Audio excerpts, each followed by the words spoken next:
Hello sa lahat. Meron dito, Lenovo laptop.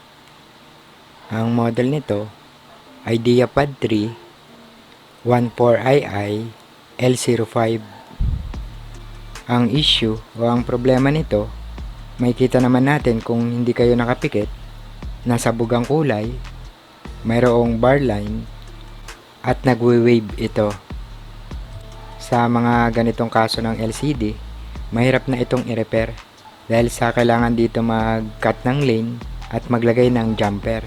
Hindi ito katulad ng malalaking TV o monitor. Kaya ang pinakamagandang hatol dito, LCD replacement na. Bale, matagal ko nang nagawa itong unit na ito. Siguro higit sa 1 taon na. Then i-upload ko lang ito para ma-share ko sa inyo kung paano mag-replace ng LCD nito. So tara, at simulan na natin! Syempre, disassemble muna. Tanggalin yung 10 screw sa base cover. Then dahan-dahan iangat ang base cover. Kapag nakita nating madumi, linisan muna natin ito. Tulong na lang natin sa may-ari ng laptop ito.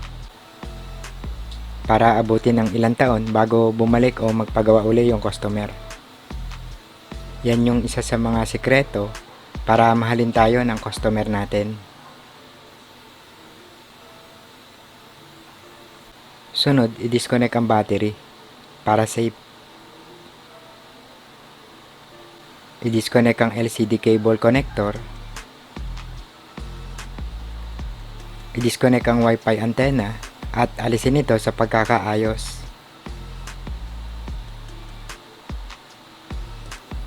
Alisin ang 3 tornilyo sa magkabilang hinges. I-open ang bahagya ang laptop para bumuka ang hinges. Then maingat na alisin ang base panel. Sunod, alisin ang cover.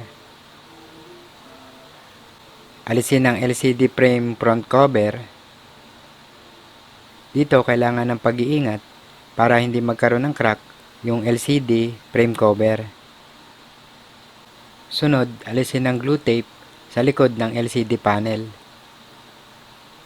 Hindi naman sobrang hirap at hindi rin sobrang dali itong ginagawa ko. Pero kahit batang-bata na 20 years old, kayang-kaya ito. Sunod, i-disconnect ang LCD cable connector.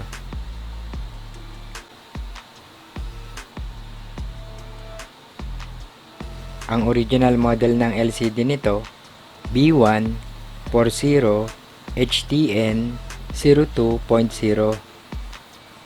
Sa pagbili naman ng LCD nito, mag-open lang ng kahit na anong browser, i-type B140 HTN 02.0 space LCD. Then dito, makakapili na kayo kung saan nyo gusto bumili. At kung halimbawa na wala kayong makita o mabili na parehas ng model, maaari naman ng ibang LCD rito. Ang mahalaga lang, dapat parehas ng specs. So ganito lang ang gagawin. I-type ang B140 HTN 02.0 space LCD space specs. So kukuhanin muna natin yung specs. Then i-select ang site ng laptop screen. So dito makikita natin yung specs ng LCD. Then ang mga specs na kailangan natin dito, una, yung screen size 14.0 widescreen sa resolution 1920 by 1080. Sa pin type 30 pins. Then no brackets. So yan lang yung mga importante. Sunod, i-type sa browser LCD 14.0 30 pins, no bracket. I-select sa images Kapag nakapili na tayo ng bibilhan natin, i-check muna yung specs na kailangan natin. So, halimbawa ito. So, makikita dyan na parehas yung specs na hinahanap natin. So, pwede itong LCD na ito. So, dumating na yung in-order na LCD. Then, ang sunod na gagawin, ititest na muna ito. Pag dumating na yung order natin, wag muna natin itong alisin sa pagkakabalot. Then, wag aalisin ang plastic cover ng LCD. At ingatan ang warranty seal. Then, lagyan lang natin ito ng butas sa tapat ng connector. Para kung halimbawa na hindi ito gumagana o defective ito, may babalik natin. So, ngayon, i-test na muna natin ito. Siguraduhin na lapat o pantay yung connector ng LCD. So, ngayon, testing na. Makikita natin dyan, kahit nakapikit yung isang mata natin, na maayos na gumagana yung LCD. O wala itong dead pixel o hindi ito defective. So, okay na ito. Bali, ang sunod na gagawin ko ngayon, ibubuo ko na ito. Ngayon, ikabit ang connector ng LCD cable at ilock. Sunod, lagyan ito ng tape para safe o hindi agad-agad na matanggal sa pagkakakabit. Then, iayos na ito sa frame. Hindi na ito kailangan lagyan ng double-sided na tape. Pero nasa sa inyo na yan kung gusto nyo lagyan. I-check ang mga wire at iayos ito.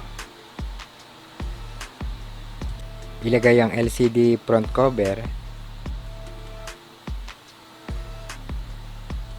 Then i-press ito ng bahagya hanggang sa mag-lock at lumapat. Hindi ko na muna inalis yung plastic cover ng LCD para maiwasan na magasgas ang LCD. So, bahala na yung may-ari na magtanggal niyan. Ikabit ang cover. Sunod, ikabit na yung base. I-reconnect ang LCD cable connector.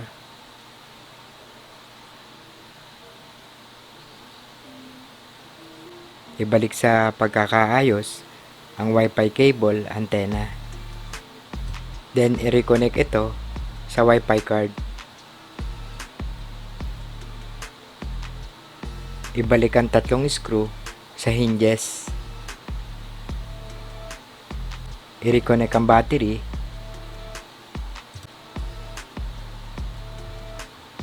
Ilagay na yung base cover at i-screw na ito.